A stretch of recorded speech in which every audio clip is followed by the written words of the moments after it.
હું આવું છું, અને આજ બગસરાને કહી ન જાઉં હું જાઉં છું, એટલે ક્યાંક બીજે મળશું પાછા, એમ પાછા બીજે મળશું એ રીતે હું આવું. આ ખરેખર મારા હૃદયમાં મેં આવું આવું આવું વિચારેલું, હું આવું છું. તમારે તો કલકત્તાથી આવું ત્યારે આવી વાહનો આવું કાંઈ નહીં હોય. મારે તો ક્યાં તલગાજડું ને તરત બગહરું, તલગાજડું ને બગહરું, તલગાજડું ને બગહરું, વચ્ચે હાલરિયું, ક્યાં લાંબો પલો કાપવાનો છે આપણે. બેફામ તો એ કેટલું થાકી જવું પડ્યું, બેફામ તો એ કેટલું થાકી જવું પડ્યું. નહીતર જીવનનો માર્ગ છે ઘરથી કબર સુધી. બેફામ. બરકત વિરાણી સાહેબ. હા, ચાલો આગળ વધીએ, કથા પૂરી કરવી છે. આ મેઘાણી રોકે છે, નહીં નહીં મત જા.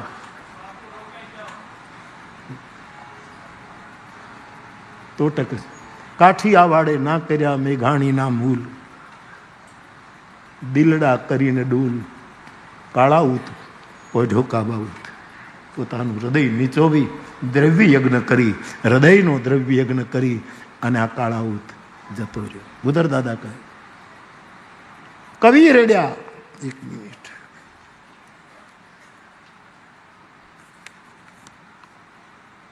કવિ રેડ્યા, ચારણ રેડ્યા અને રેડ્યા લાખણા લોક. કવિઓ રેડ્યા, મેઘાણી બાપા ગયા. ચારણો રેડ્યા અને રેડ્યા લાખણા લોક. પ્રેમી ગયો પરલોક, કથા સાંભળવા કબાઉત. એ પ્રેમી વયો ગયો પરલોક કથાઓ સાંભળવા માટે. જળ જમકને પ્રાસના છૂટે રણંકી છંદ. જળ જમક, રણંકી છંદમાં તો ચારણી સાહિત્યમાં તો જળ જમક જ હોય ને બધી.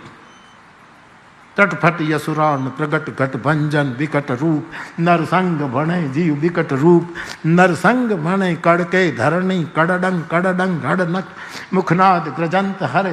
આ અરણંકી બધા. હા, જળ જમકને સમા છૂટે રણંકી છંદ. એના પડઘા પડે પડછંદ, એના પડઘા પડે પડચંદ. વૈકુંઠ ગાજે વાણિયા, વૈકુંઠમાં એના પડઘા પડે છે કે આ કોણ બોલ્યું, આ કોણે આ ચારણી વિદ્યા જગતની સામે તરતી મૂકી.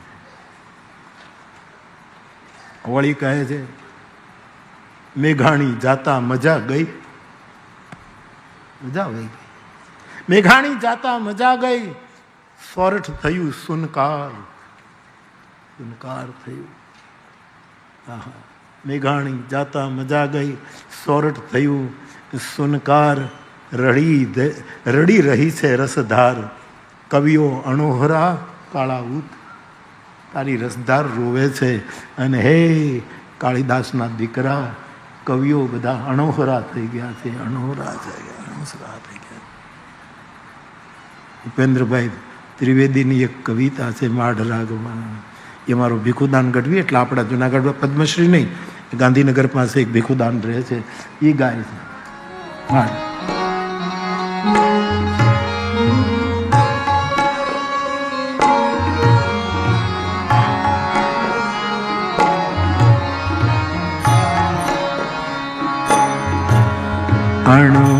અણોહરો લાગે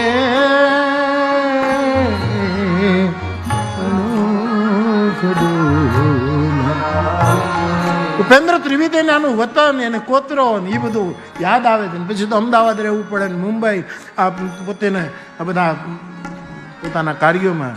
અને પછી જ્યારે જ્યારે યાદ આવે છે ઉમાશંકરનો પ્રદેશ આવે, ઉમાશંકરની આખી ભૂમિકા.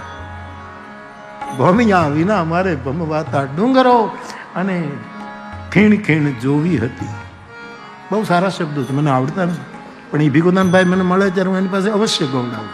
બહુ સારું ગાય ભીખુદાનભાઈ.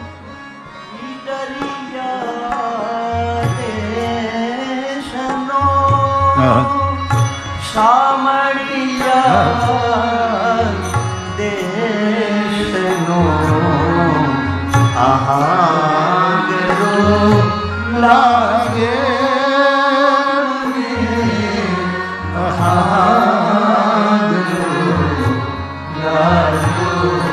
હવે આ અહંકારાનું ભાષાંતર શું કરવું છે, કેમ કરવું? અંગ્રેજીમાંથી મેઘાણીભાઈ ઘણી કવિતાઓ ગુજરાતીમાં લાવ્યા, પણ એને વિનંતી કરીએ અહંકારાનું અંગ્રેજી કરો તો મેઘાણી કે મારે નથી કરવું, એ થાય એમ નથી. એનું બહુ નજીકનું કહેવું હોય તો એટલું જ કહેવાય, એના વગર હવે ક્યાંય ફરતું નથી. જેની તૂટે જોર પછી એને માયામાં મીઠપ નહીં, પછી કાગાવા તું કરોડ ભવલગ ભાવે. હવે ક્યાંય ગમતું નથી, હવે ફરવતું નથી, હવે જીવવા જેવું કઈ જણાતું નથી. હા છે બીજું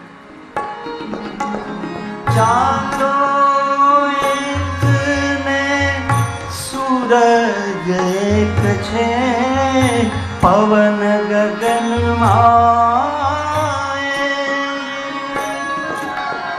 એક જ વર્ષા તોય આજુદી, એક જ વર્ષા તોય આજુદી, જન્મ ભૂમિની બેક રે.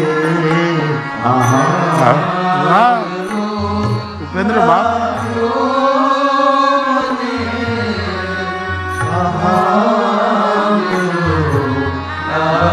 અમદાવાદ જાઉં કે મુંબઈ જાઉં, ચાંદો તો ત્યાં હતો એ જ છે, સૂરજ પણ એ જ, પાંચે પાંચ તત્વોને ઉપાડ્યા. આકાશ પણ એ જ છે, અગ્નિ પણ એ જ છે, પાણી પણ એ જ છે. પણ મા ભૌમની જે વાત હોય છે, એની જે મહેક હોય, એની ખુશ્બુ, એનો અહંકારો લાગે. પછી ગોકુળ તજિયું મથુરા તજિયું, તોય દુખિયો દ્વારકા નામાય. અરજી ઉપેન્દ્રની શામળા, અરજી ઉપેન્દ્રની શામળા, કોઈ વતનથી દૂર ન થાય રે. હું આવું છું, હું આવું છું મેઘરાણી કે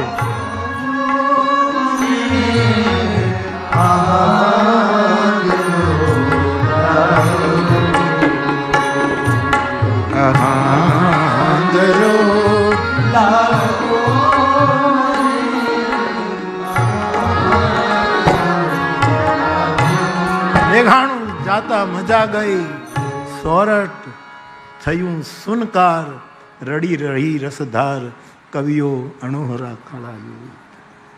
ભૂધર ભણંત એક આપેલી મેઘાણી સાહેબને, તો હું આપને કહેતો હતો મેઘાણીએ દ્રવ્ય યજ્ઞો કર્યા છે. તેથી રોયા રાતે પાણી મરતા મેઘાણી,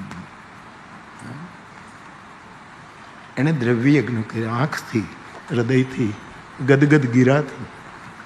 દ્રવ્ય યજ્ઞ, તપોયજ્ઞ,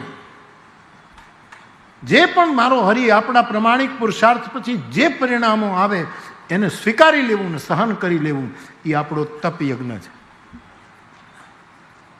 વિખાઈ ગયેલું બધાને ભેગું કરવું, સંપાદિત કરવું, સંકલન કરવું, ભીતોને તોડી અને બધાને ભેગા કરવા, એ મેઘાણીનો યોગ યજ્ઞ છે. સ્વાધ્યાય, કેટલો સ્વાધ્યાય, ઝૂંપડે ઝૂંપડે જઈ, ચોપડા ન જોયા, ઝોંપડા જોયા. આ ચોપડામાં આમ છે, આ ચોપડામાં નહીં, ઝૂંપડામાં એને એક એક ગ્રંથ મળ્યો, એક એક અધ્યાય મળ્યો, એક એક સ્કંદ મળ્યો. કેટલો મોટો સ્વાધ્યાય આ મહાપુરુષનો.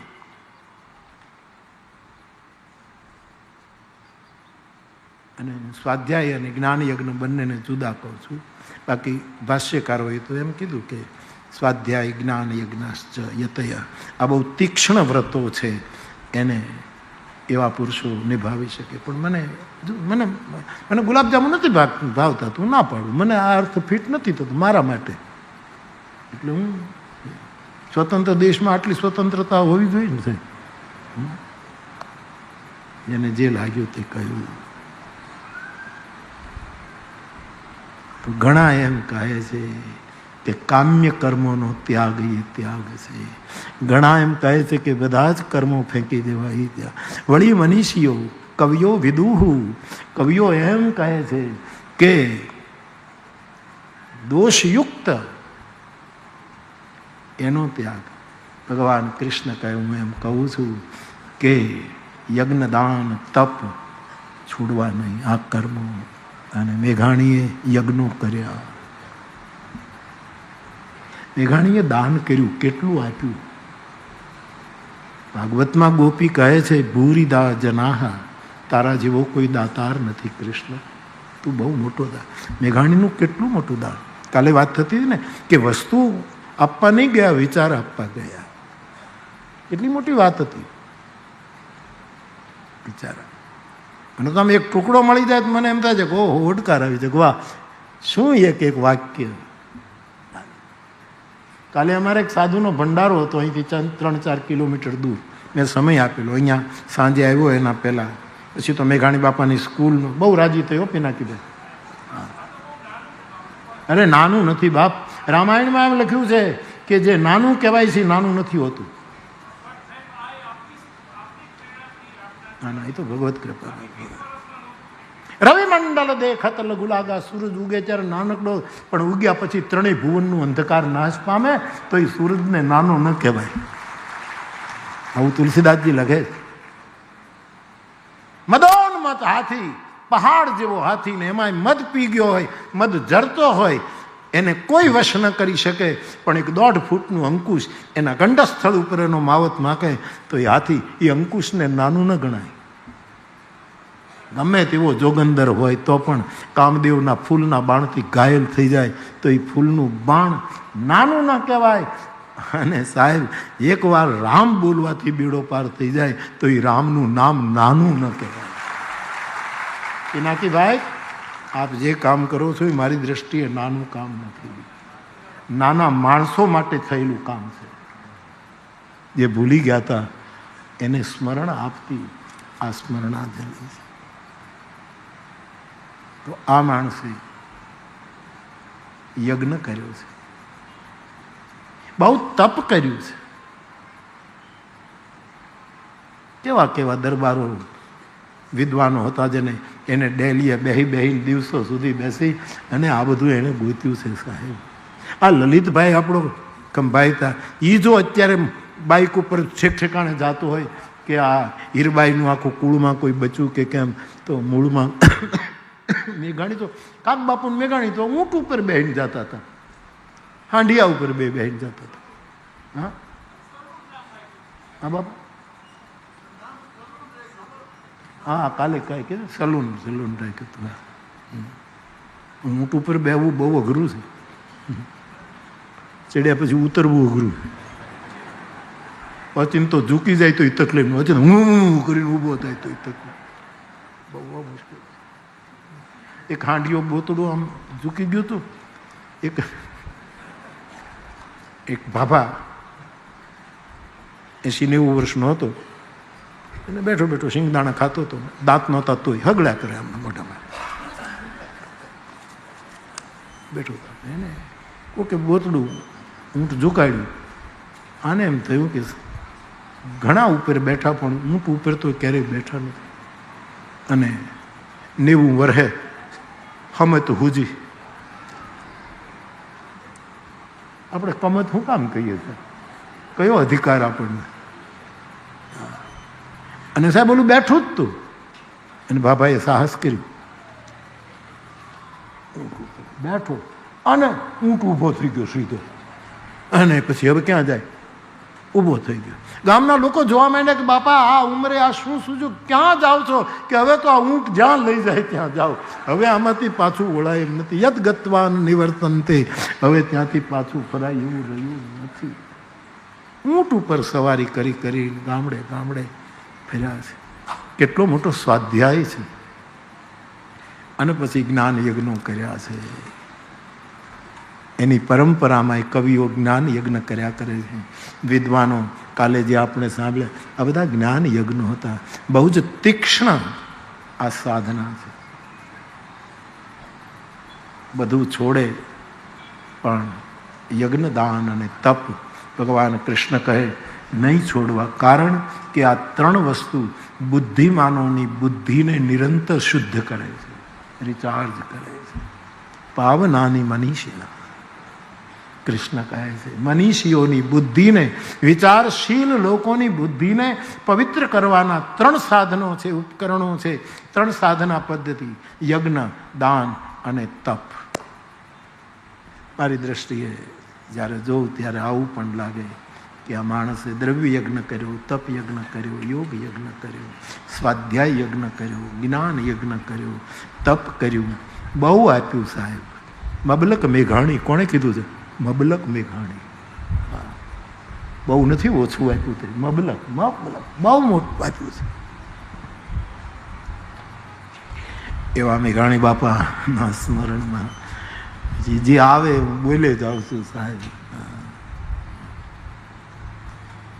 હોઠ હલે છે, હૈયું બોલે છે, હોઠ ચોક્કસ હલે. અને મેઘાણીનો ગણ બોલતો હોય તો મારું હૈયું ન બોલે. એક જડ વસ્તુ જો બોલતી હોય, ઘણરે બોલે ને એરણ સાંભળે, બંધુડો બોલે અને બેનડ સાંભળે તો બાવો ન બોલે.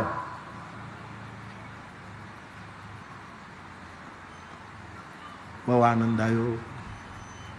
આટલી આપણી ગ્રામ્ય જનતાએ બિલકુલ શાંતિથી કથાનું શ્રવણ કર્યું. અને હવે જલ્દી હું કથા પૂરી કરી દઉં. જુઓ ભાઈ, એવું છે આ કથાને 9 દિવસમાં પણ કહેવાય. આ કથાને તલગાજડાના રામજી મંદિરમાં શ્રાવણ મહિનામાં મેં એક મહિનો ગાય છે. આ જ કથાને એક વખત નાયરોબીમાં મેં 27 દિવસ ગાય છે. અને આ કથાને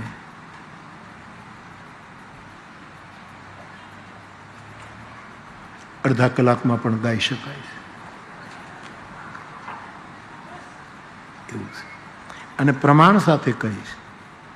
તમે આખા રામચરિતમાનસમાં શિવજીના વક્તવ્ય લો, યાજ્ઞવલ્કના લો, તુલસીદાસજીનું ગાયન સાંભળો, પરંતુ કાગભૂસુંડી જ્યારે ગરુડને કથા કહે છે ત્યારે આખું રામાયણ કેટલું સમાસમાં સંકેલી લે છે. અને તુલસીદાસજીએ કીધું છે કે વક્તાઓને વ્યાસ અને સમાસ બંનેનો અધિકાર છે. એ વિષયને વિસ્તૃત પણ કરી શકે અને એનો સમાસ પણ. વ્યાસ સમાસ સ્વમતિ અનુરૂપા, પોતાની પ્રજ્ઞા પ્રમાણે એ વિસ્તાર અને સંક્ષેપ કરી શકે, આવો અધિકાર પ્રાપ્ત થયેલો છે વક્તાઓ. એટલે ઉત્તરકાંડમાં તુલસીદાસજીએ રામચરિતમાનસને બહુ જ સંક્ષેપમાં, થોડામાં બધું કહી દીધું છે.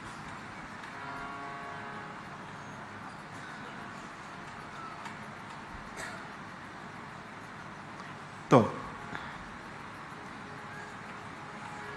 બાલચરિત કહી વિવિધ વિધિ, મનમઃ પરમ ઉછાહ, ઋષિયાગવન કહે સિતુની સિય રઘુબીર.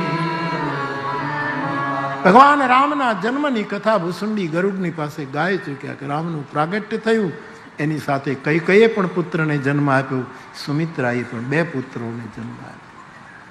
ચારેય ભાઈઓનું નામકરણ થયું. આખા જગતને આરામ, વિશ્રામ, વિરામ આપનારું એ અભિરામ તત્વ એને વશિષ્ઠ કહે, એનું નામ હું રામ રાખું છું. જય જયકાર થયો.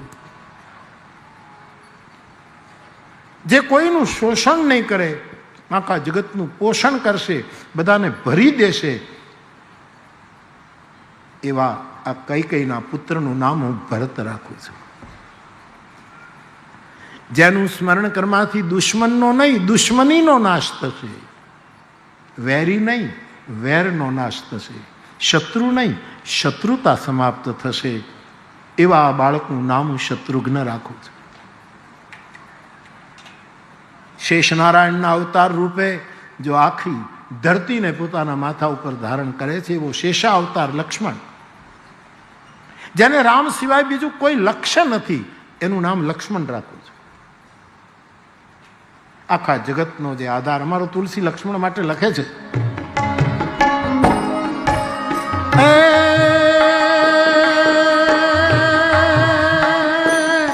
श्रुति से तू पालक राम तू जगदीश माया जानकी जो सृजति जग पालती हरति रुख पाई कृपा विधान की जो साहस शीश अहिष महिधर लखन सजरा जरधनी सूरकाज धरि नर राज तनु चले दलन खल ऋषिचर अनि सूरकाज धरि नर राज तनु चले લક્ષ્મણનું નામ પાડતી વખતે તુલસીદાસજીને 4 પંક્તિઓનો આશ્રય લેવો પડ્યો. ત્યારે આ માણસ તોળાણો. આવું એક પાત્ર. બંધવ લક્ષ્મણ પદ જલ જાતા શીતલ સુભગ ભગત સુખદા રઘુપતિ કીર્તિ બિમલ પતાકા દંડ સમાન ભય જસ જાકા शेष सहस्र शीश जग कारण जो अवतरेवु भूमि भय तारण सदा सुसानु कूल रहमो पर कृपा सिंधु सौमित्री गुना. બહુ વજનદાર પાત્ર છે. તો લક્ષ્મણજી આખા જગતનો આધાર બન્યા છે. રામ સિવાય એને બીજું કોઈ લક્ષ્ય નથી. લક્ષ્મણજી આખા જગતનો આધાર બન્યા છે. રામ સિવાય એને બીજું કોઈ લક્ષ્ય નથી. માટે આ પુત્રનું નામ હું લક્ષ્મણ રાખું છું. આના ઘણા અર્થો મેં કથાઓમાં સમય હોય ત્યારે કર્યા છે. આગળ વધીએ. પછી તો પ્રભુની બાલ લીલા ચાલે છે. કાકભૂષણજીજી સંક્ષેપ કરી નાખે. બાલચરિત કહી ભગવાનના બાલચરિત્રનું વર્ણન કર્યું. અનેક પ્રકારે વર્ણન. બાલચરિત કહી વિવિધ વિધિ મનમહમ પરમ ઉછા. બહુ આનંદથી વર્ણન. બાલચરિત કહી બહુ વિધિ મનમાં પરમ ઉછા. ઋષિ આગમન કહે. વિશ્વામિત્રજી આવ્યા એ કથા સંભળાવી. અને સિંહ રઘુવીર વિવાહ. વિશ્વામિત્રજી લઈ ગયા, જનકપુરમાં ગયા. બાકીના બધા પ્રસંગોનું વર્ણન નથી કર્યું. રામજીએ ધનુષ તોડ્યું ને તુલસીદાસજી કહે કેવું તોડ્યું?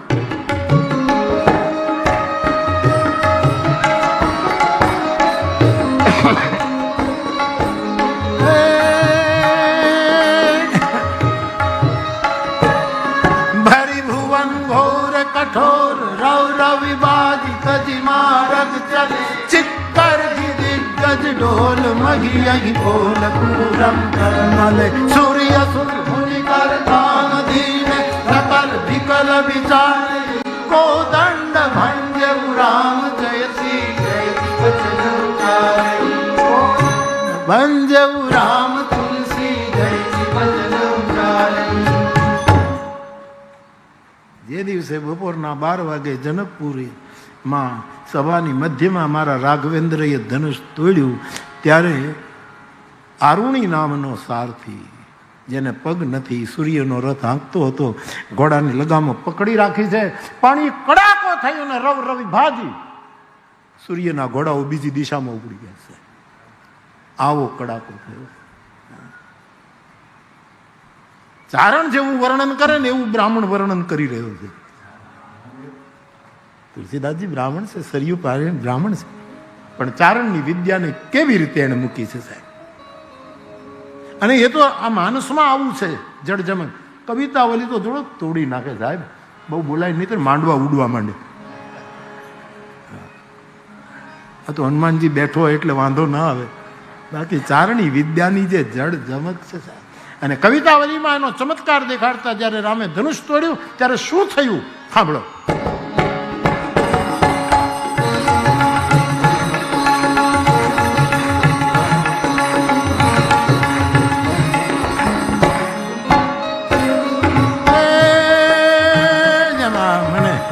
આટલા દિવસથી આ અભયસિંહભાઈને સાંભળી છે ને એટલે આમ આમ મૂળમાંથી અવાજ કાઢ્યું, આમ આમ શૂન્યમાંથી જે નીકળે છે સાહેબ, કેવો સુર પકડે છે. મેં માર્ક કર્યું,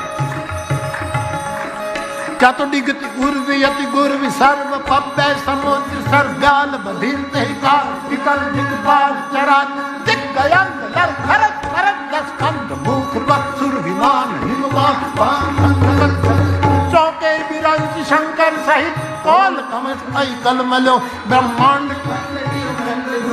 जब ही राम शिव धंधलो जब ही राम शिव धंधलो जब ही राम ડિગતી ઉર્વી હતી. આમ પૃથ્વી ચક્રાવે ચડી ગઈ જ્યારે રાઘવે. હવે પૃથ્વી આખી ફરતી હશે ત્યારે જનકપુર વાળાએ જોયું, ફરીને અયોધ્યા તરફ ગઈ તો અયોધ્યા વાળાએ જોયું, હરિદ્વાર તરફ ગઈ તો હરિદ્વાર વાળાએ જોયું, આમ જોઈ તો વળી ફાટ આમ આખા જગતે નોંધ લીધી કે કોઈ ધનુષ તોડી નાખ્યું. ડિગતી ઉર્વી અતિ ગુરવી સર્વ પબ કહે સમુદ્ર વ્યાલ બધીર તે કાલ વિકલ દિગ્પાલ ચરા દિગ્ગયંદ લર.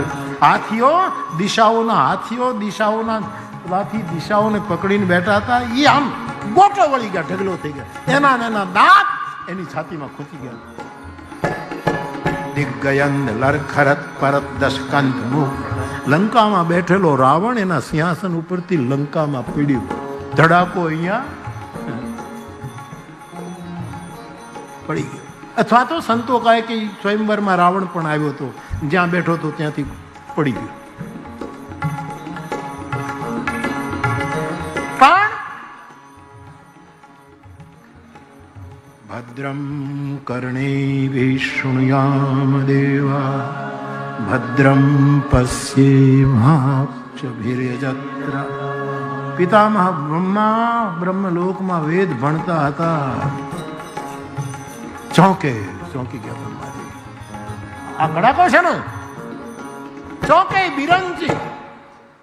બ્રહ્માજીને થયું કે મારું સર્જન એમાં ખળભળાટ શેનો છે, આ કોણે અવાજ કર્યો?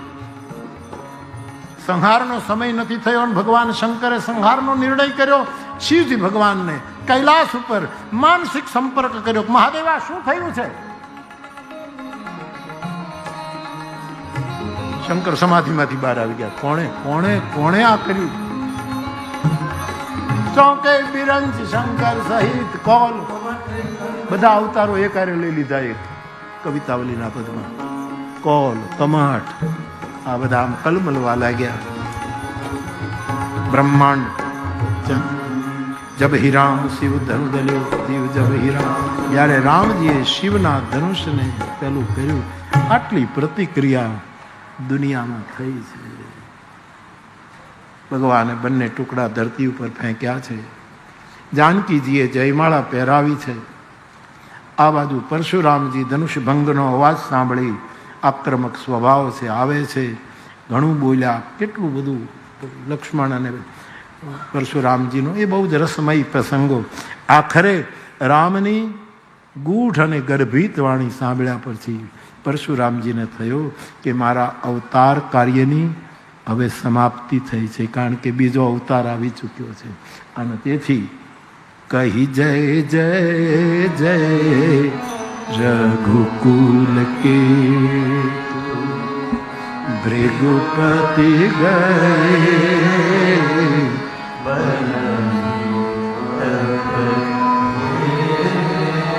પોતાની સ્તુતિમાં 9 વખત જય શબ્દનો પ્રયોગ કરી અને ક્ષમા માંગીને પરશુરામ મહેન્દ્રગીરી પર્વત ઉપર જતા રહ્યા.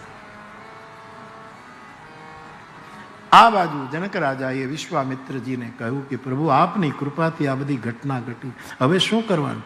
કે ધનુષ ભંગ થયો એટલે વિવાદ તો થઈ ગયો, પણ હવે તમારા બેયના કુળના વંશ વ્યવહાર પ્રમાણે કરો. પત્ર લઈને દૂતોને મોકલો અયોધ્યા. જાન જોડીને દશરથજી આવે અને પછી લોક રીતિ અને વેદ રીતિથી પરણાવો. દશરથજી જાડી જાન લઈને આવ્યા છે. માક્ષર સુદ 5મ લગ્નનો દિવસ નક્કી થયો છે.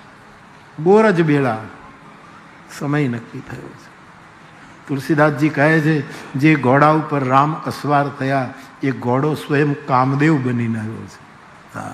આપણે પરણવા જઈએ ત્યારે આપણા કાંધ ઉપર કામ બેઠો હોય છે અને રામ પરણવા જાય ત્યારે એને કામની બાગડોર પોતાના હાથમાં આવે. આટલું આમાં બહુ સુંદર વર્ણન છે.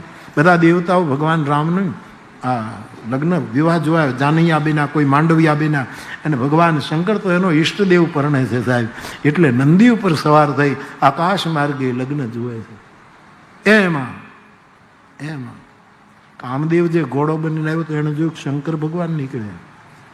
એટલે કામદેવ મોઢું ઊંચું કર્યું કે તે દી મને તમે બાળી દીધો, હવે બાળી દો તો ખબર પડે.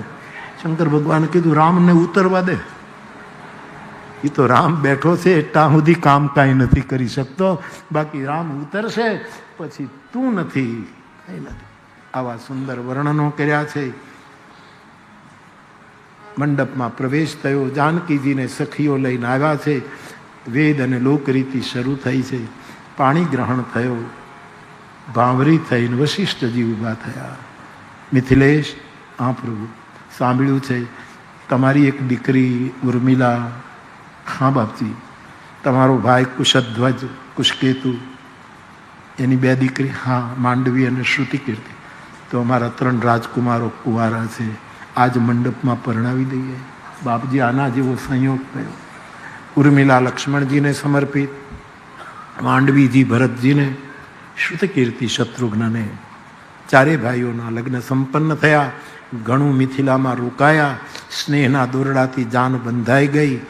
કોઈ વિદાય નથી આપતું. આખરે તો વિદાય થાય.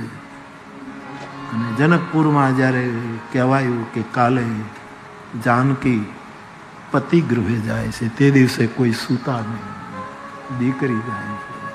4 દીકરી ઘરથી જાય. આ તો વિદેહ છે, દેહમાં રહેવા છતાં દેહથી પર છે. પણ દીકરી અને બાપનો સંબંધ એ કોને ઢીલા નથી કરતો. મિથિલેશની આંખમાં આંસુ છે.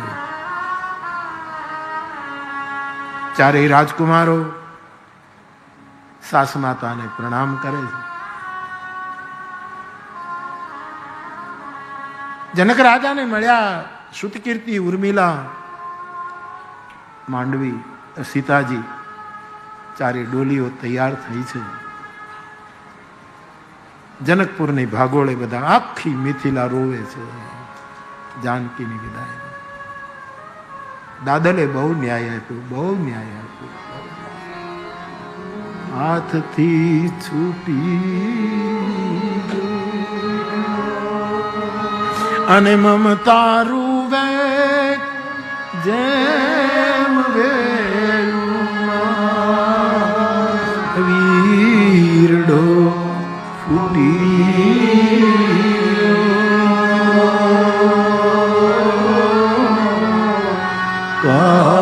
કાળજા કેરો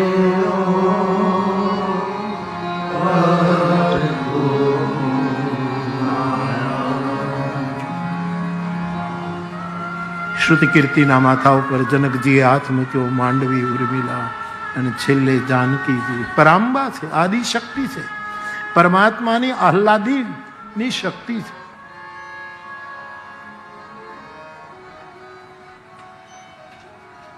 સુનૈનાજીને જાનકી કહે, માં, અમારી જરાય ચિંતા નહીં કરતી. અમે 4 બહેનો એક જ ઘરે જઈએ છીએ, અમારી જરાય ચિંતા નહીં. પણ બોલતા બોલતા બોલતા સીતાજીની આંખમાં આંસુ આવી ગયા. સીતે, બેટા, તું હમણાં અમને આશ્વાસન આપતી હતી ને તું રડી પડી. આ દીકરી છે. એને કહ્યું, માં, અમારી ચિંતા નહીં કરતી, પરંતુ જનક રાજાને બતાવીને કીધું, મારા પિતાની ઉંમર થઈ છે, માં, એનું ધ્યાન રાખજે. દીકરી જાય એને જેટલી બાપની ચિંતા થાય એટલી બીજા કોઈને નથી. અને બાપને પણ દીકરી ઉપરનું જે વાલ હોય, દીકરી આવે મળવા એટલે મારો બાપ આવ્યો, મારો દીકરો આવ્યો, મારો વિસાવો આવ્યો. વિદાય થઈ છે. તુલસીદાસજી લખે છે, રસ્તામાં ઉતારા કરતા કરતા શુભ દિવસે અયોધ્યા પહોંચ્યા છે. માં કૌશલ્યાએ 4 સિંહાસનો મૂક્યા છે, ચારેય દંપતીઓને વિરાજિત કરી અને માતાએ આરતી ઉતારી છે. લોકરીતિ જે કંઈ કરાય તે બધી કરી અને મહેમાનોને ઉતારા આપ્યા છે. વિશ્વામિત્રની કૃપાથી આ બધું થયું. વિશ્વામિત્રજીને રાજભવનમાં ભીતર ઉતારો આપ્યો છે. જ્યાં કોઈ ન જઈ શકે ત્યાં સાધુ બ્રાહ્મણોના ઉતારા થતા હતા. આવી એક મર્યાદા હતી. રાત્રિ પડી છે. અયોધ્યામાં જાગરણ શરૂ થયા છે. મહારાજ દશરથજી, તુલસીદાસજી કહે છે બહુવિધ ભૂપ ભાટજી, ભાટની જેમ દશરથજી જનકપુરના વખાણ કરવા લાગ્યા રાણીઓની વચ્ચે કે શું અમારું સ્વાગત કર્યું, શું મહારાજાનો વિવેક, સુનૈના મહારાણીની શું વાત કરું. રાણીઓ, આ દીકરીઓ પારકે ઘરે આવી છે એવું સપનામાં એને અનુભવવા ન દેશો. આનું ધ્યાન રાખજો. બધા થાકેલા છે, બધાને શયન કરાવો.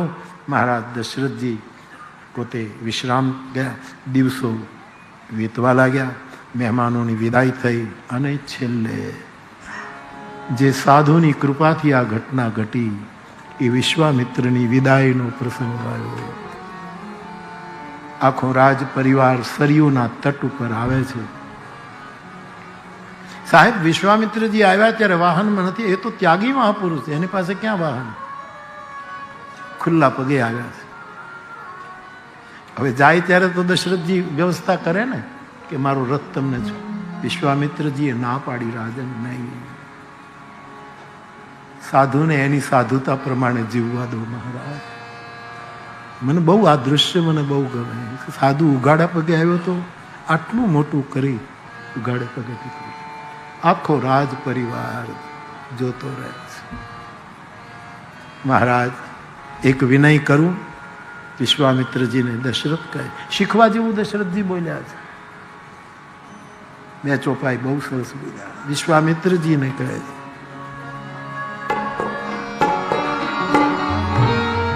નાથ સકલ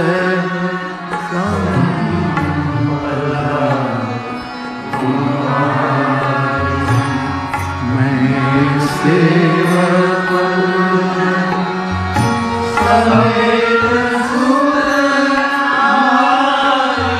અયોધ્યાનો નાથ આજ અનાથ બનીને વિશ્વામિત્રજીને કહે, હે નાથ, આ બધી સંપત્તિ બાપ સંપદા આપની છે, તો તમે કોણ છો? કે હું તો મારી રાણીઓ, મારા પુત્રો, પુત્ર વધુઓ, મારી જનતા સાથે તમારો કેવલ એક સેવક માત્ર છું. હું ક્ષત્રિય છું, રઘુવંશી છું, સૂર્યવંશી છું. અમે કોઈની પાસે માંગતા નથી. પણ સમ્રાટ, હે સાધુ, તમારી પાસે ભીખ માંગે છે.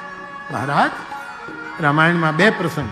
એક તો આ દશરથજી માંગે છે અને બીજા ભરત પ્રયાગમાં ત્રિવેણીને કાંઠે ઉભા રહીને કહે છે, માંગવું ભીખ. હે જગદંબા ત્રિવેણી, હું ભીખ માંગુ છું.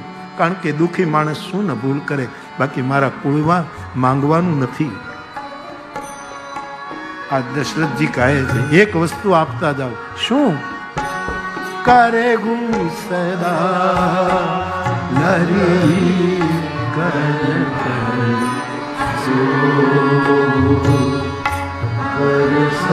અમને બાળકો માનીને અમારા ઉપર છોહ કરતા રહેજો. આવું માંગ્યું. તુલસીદાસજીએ લખ્યું નથી. એ જ વખતે મર્યાદાથી મહારાણી કૌશલ્યાએ મહારાજ દશરથજીની સામે જોયું કે માંગવાનું જરાક વિચારીને માંગો. દેવી, અવધપાટ મહિષી, આ મહારાજ માફ કરજો. આ તો વિવેકનો સાગર છે અમારી કૌશલ્યા. 6 પ્રકારનો વિવેક લઈને શત્રુપાવ થઈ છે કૌશલ્યાના રૂપમાં. એના વિવેક માટે શું કહું?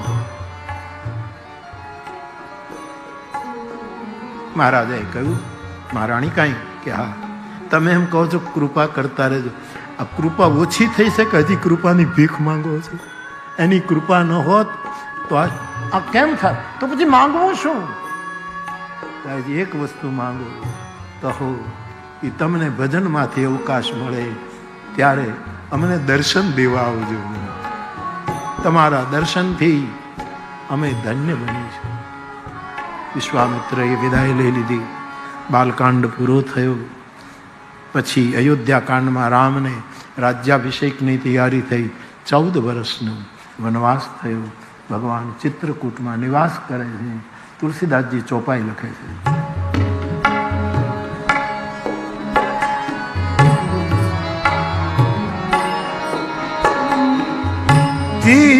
ચિત્રકૂટ રઘુનંદન સમાચાર સુની આવત દેખી મુદિત મુનિ વૃંદ કિન્હદંડ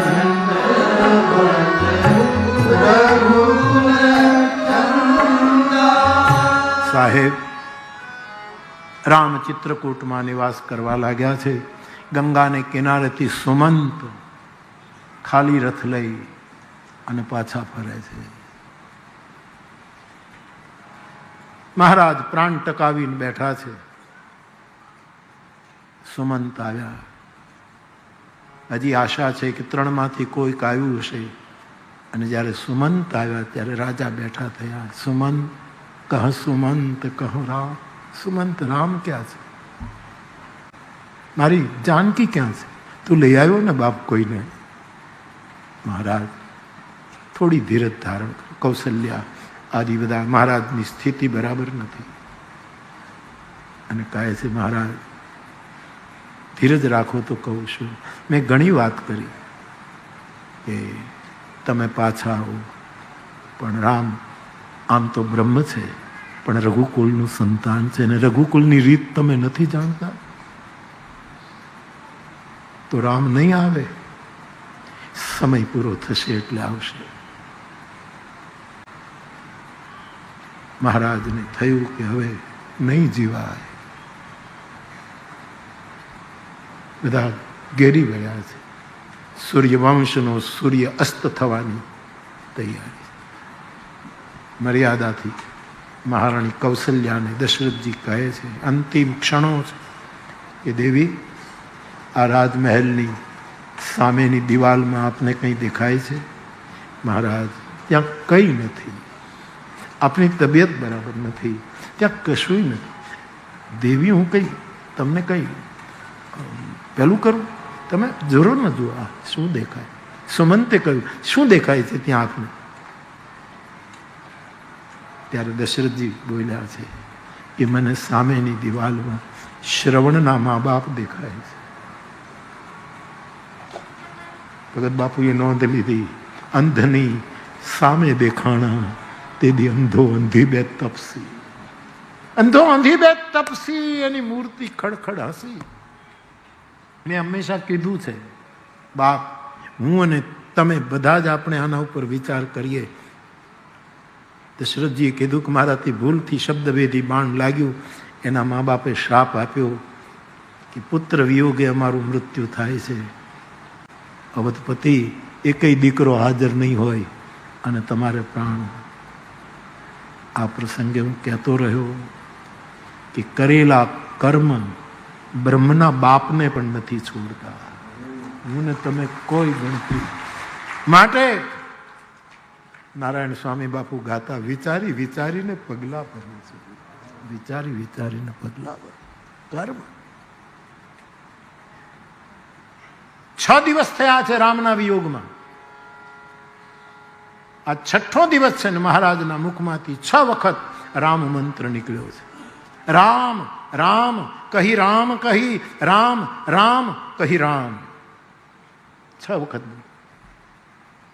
ખાલી ર બોલો તો બેડો પાર થઈ જાય.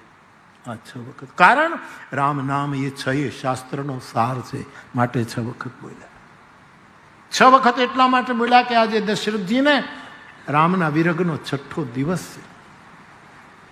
ધર્મ ધુરંધર ગુણનિધિ જ્ઞાની, તુલસીદાસજી એને જ્ઞાની કહે છે. દશરથજી જ્ઞાનની 6ઠી ભૂમિકાએ પહોંચી ગયા હતા. 7મી બાકી હતી. પુત્ર મોહે પુત્ર મમતાએ ત્યાંથી નીચે પાડી દીધા. 6ઠી ભૂમિકા જ્ઞાનની. પહોંચ્યા. માટે છે આપણે કોઈથી વિદાય લઈએ એટલે આપણી રીત છે રામ રામ, આવજો, રામ રામ. દશરથજીને એ વખતે રામ રામ છેલ્લા કરે છે ત્યારે 3 જણને રામ રામ કર્યા, કૌશલ્યા, સુમિત્રા અને સુમંત. વશિષ્ઠજી હજી હાજર નથી ત્યાં. કઈ તો મુખ દેખાડી શકે એમ નથી, અને 3ને રામ રામ કર્યા કે હું જાઉં છું. વળી એક સંત એમ કહે કે નહીં સુમંત, હા મહારાજ, રામ, લક્ષ્મણ અને જાનકી વચ્ચે મેળાપ થાય કે પાછા આવે ત્યારે એ 3ને મારા રામ રામ કહેજો. એટલે 6 વખત રામ શબ્દનું ઉચ્ચારણ કર્યું. તન પરિહારે રઘુબીર બિરહ, રામના વિરહમાં શરીર પડી ગયું અને રાવ ગયે સુરધામ, ચેતના ચાલી ગઈ. હાહાકાર થયો અયોધ્યામાં. આ સમયે સૂર્યાસ્ત થયો છે. વશિષ્ઠજીને બોલાવ્યા. ઋષિની આંખમાં પણ આંસુ આવી ગયા. ઋષિ છે. મેં ઘણી વાર કહ્યું કે મૃત્યુ તો એનું કે સાંભળીને સાધુની આંખ પણ ભીની થઈ જાય. એ જીવ્યો ધન્ય છે. એટલે તુલસીદાસજી લખે છે, જીવન મરણ ફલ દશરથ પાવા, જીવતર અને મૃત્યુ બંનેને ધન્ય કર્યું મહારાજ દશરથજી. વશિષ્ઠજી આવ્યા. રાજાના શરીરને તેલની નૌકામાં રાખ્યું, બધાને આશ્વાસન આપ્યું. ભરતને બોલાવવા માટે ધાવન લોકોને મોકલ્યા છે.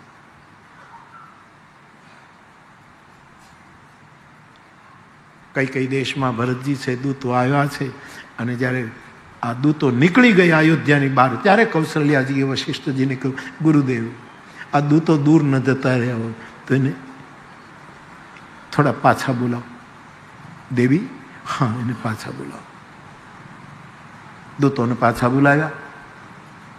શું કહેવું છે કે એને કહી દો કે ભરત ગમે તેટલું દબાણ કરીને પૂછે કે અયોધ્યામાં શું થયું, તો એને મહારાજનું મૃત્યુ અને રામના વનગમનની ખબર ન પડવા દે. કેમ?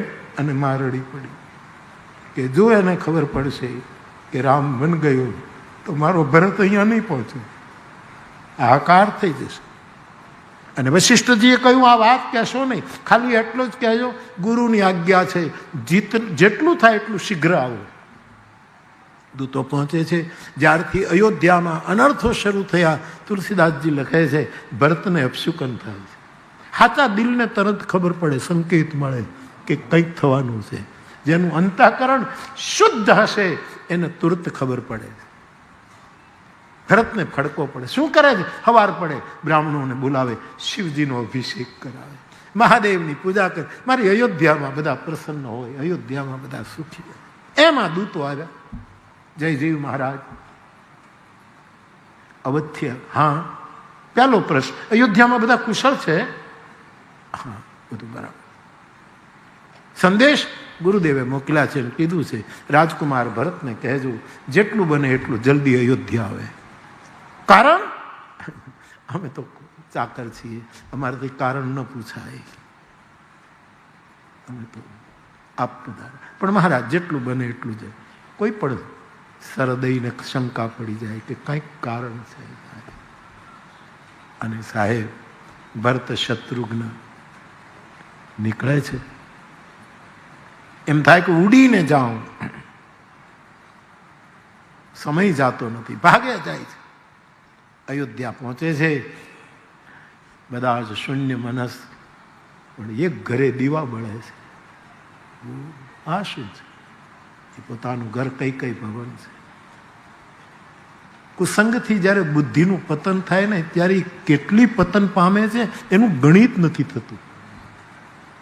ક્યાં કઈ એક સાધુને જન્મ દેનારી માં, આજ કેટલું પતન થયું મંથરાને કારણે. એણે આરતી તૈયાર કરી છે, મંથરાએ શણગાર સજ્યા છે. ભરતની પાસે રામનું ટાઈમ ટેબલ છે કે આ સમયે રામ શું કરતા હોય, ગમે ત્યારે પણ એને ખબર, આ સમયે રામ આમ કરતા હોય, આ સમયે. અને જે સમયે ભરત અયોધ્યા પહોંચ્યા, ભરતને ખબર છે ભરત પહોંચ્યા, આ સમયે ભગવાન રામ મારી માને પગે લાગવા માટે આ ભવન, એટલા માટે કઈ ભવન પહેલા ગયા કે પહેલા મને રામ મળી જાય. આવ્યા, આરતી ઉતારી. પૂછતી નૈહર કુશલ હમારે, મારા નૈહરમાં મારા પિયરમાં બધા કુશળ તો છે ને બેટા? ભરતજીએ કહ્યું બધા કુશળ, પણ માં હવે જલ્દી જવાબ આપ, મારા કુળમાં તો બધા કુશળ છે. આ હોપો કેમ પડી ગયો છે? કોઈ બોલતું કેમ નથી?